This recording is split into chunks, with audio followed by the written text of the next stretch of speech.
여러분들 신의 한 수라는 말 들어보셨죠? 그 뜻은 어떤 일을 처리하거나 해결하는 데에 매우 뛰어나고 기묘한 수단을 비유적으로 이루는 말입니다.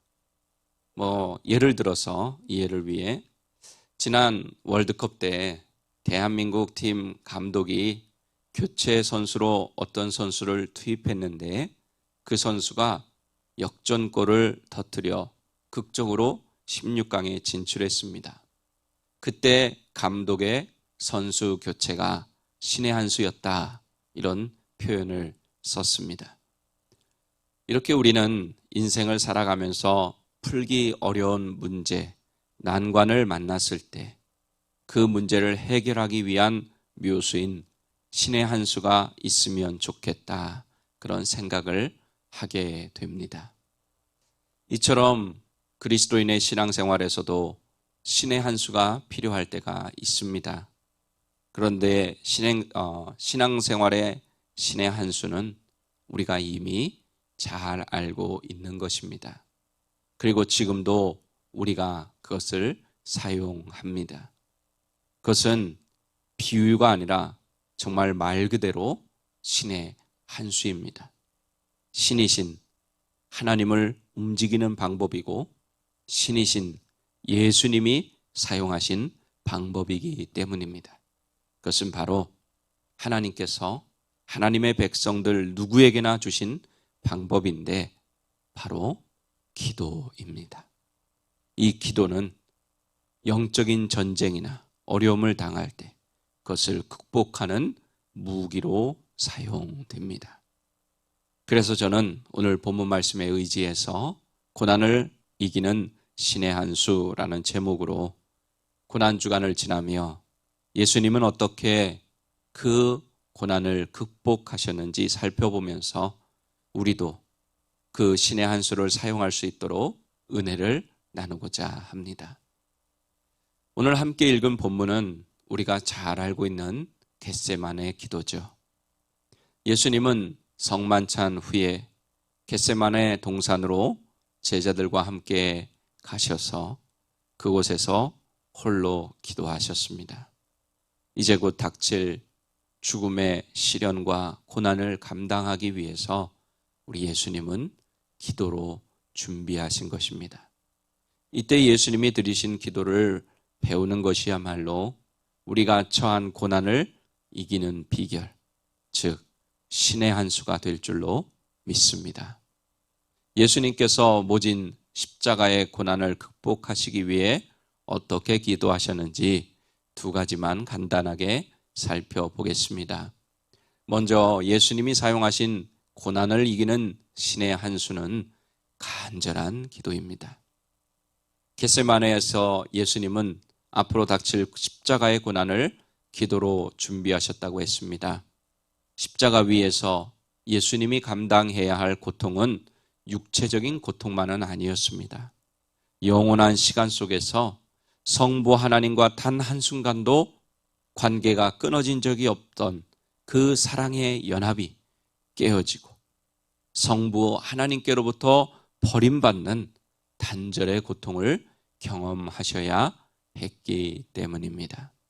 그런 고통을 앞에 두고 예수님은 땀이 핏방울로 변하는 것 같은 그것처럼 떨어지는 그런 간절한 기도를 하셨습니다.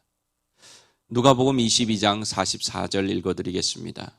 예수께서 힘쓰고 애써 더욱 간절히 기도하시니 땀이 땅에 떨어지는 핏방울같이 되더라. 아멘. 예수님은 간절한 기도만이 자신의 앞에 놓여 있는 고난을 이기는 유일한 방법이라는 것을 아셨습니다.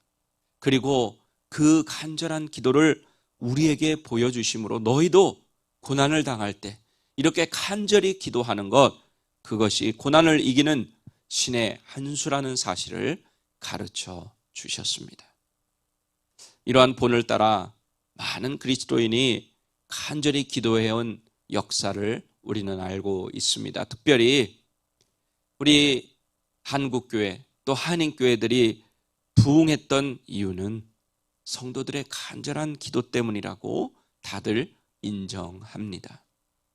우리 믿음의 선배들은 새벽 기도, 철야 기도, 금식 기도, 기도원 기도, 산에 올라가서 하는 기도 등등 수많은 기도의 제목을 가지고 하나님 앞에 엎드려 간절히 기도했습니다. 그런데 지금은 어떤가요? 과거 믿음의 선배들이 보여준 그 기도의 열정과 간절함을 찾아보기 힘든 것이 사실입니다. 죄송하지만 목사인 저도 그것이 늘 하나님 아버지 앞에 마음이 걸리는 부분입니다. 우리는 지금 세계적인 유례 없었던 그 간염병의 그 여파, 또 전쟁의 여파, 또 경제적인 문제의 여파로 나라적으로, 개인적으로 많은 어려움을 겪고 있죠. 이러한 위기와 문제 속에서 그리스도인들은 어떻게 해야 될까? 당연히 그것을 극복하기 위해 예수님이 가르쳐 주신 신의 한 수를 사용할 줄 알아야 합니다. 즉, 예수님이 가르쳐 주신 간절한 기도를 드려야 합니다.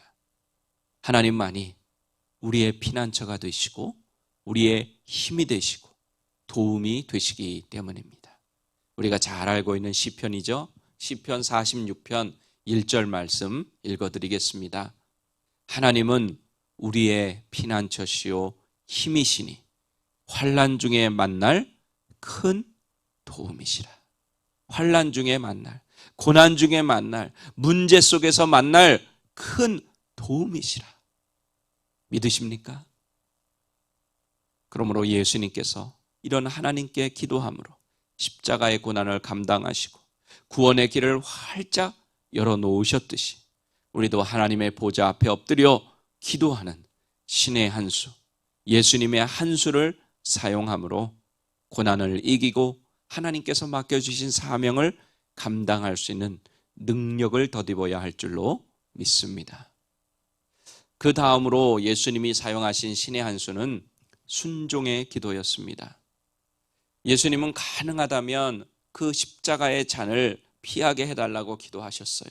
하지만 이 간곡하고 정직한 기도는 응답받지 못했습니다.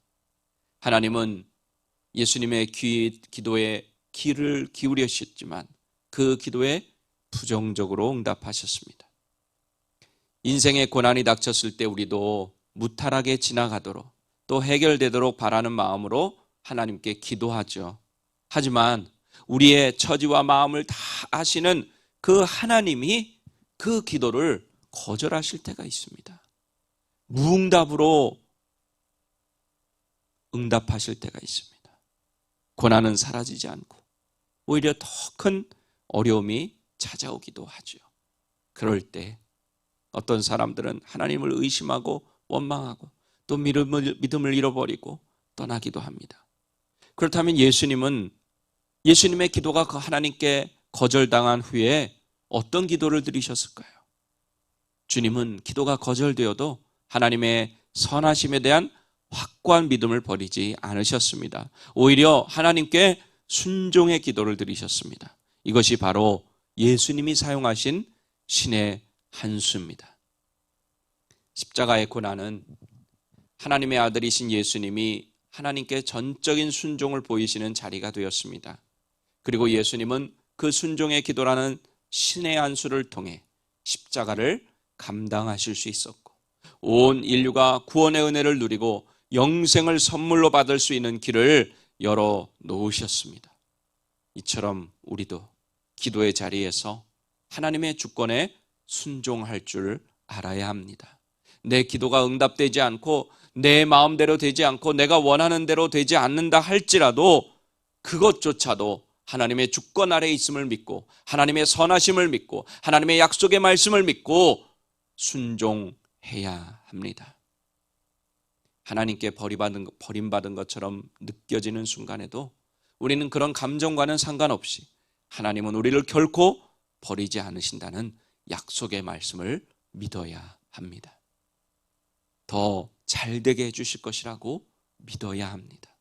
하나님이 예수님의 기도를 거절함으로써 죄인들에게 구원의 길을 여신 것처럼 하나님은 우리의 고난을 마침내 선으로 바꿔주실 줄로 믿습니다. 그러므로 믿음으로 무장하여 예수님처럼 순종의 기도를 드리시기 바랍니다. 우리 사랑하는 오린교회 가족 여러분, 지금까지 고난을 이기기 위해서 예수님께서 사용하신 신의 한 수를 살펴보았습니다. 예수님은 십자가를 지시기 전날 하나님께 간절히 기도하셨습니다. 그리고 하나님의 거절에도 믿음을 지켜 순종의 기도를 드리셨습니다. 그렇게 기도로 고난을 이기고 십자가로 승리하셨습니다. 우리도 고난을 만났을 때 예수님이 드리신 간절한 기도와 순종의 기도를 하나님께 드려야 합니다. 우리가 기도하면 하나님은 고난을 이길 넉넉한 힘을 주십니다. 고난을 이겨낸 다음 하나님의 선하심과 하나님의 능력을 찬양하고 감사할 날이 반드시 이르게 될 것입니다. 이제 앞으로 어떤 문제와 어려움과 고난과 시련이 다가올 때 걱정하거나 염려하지 마십시오. 우리는 이미 예수님을 통해 고난을 이기는 신의 한 수를 배워 알고 있습니다. 그 신의 한 수를 매일 사용하기만 하면 됩니다. 그래서 하나님이 주시는 힘과 능력과 도움으로 고난의 시간들을 넉넉히 이기며 승리하는 우리 모두가 되기를 예수님의 이름으로 간절히 축원합니다.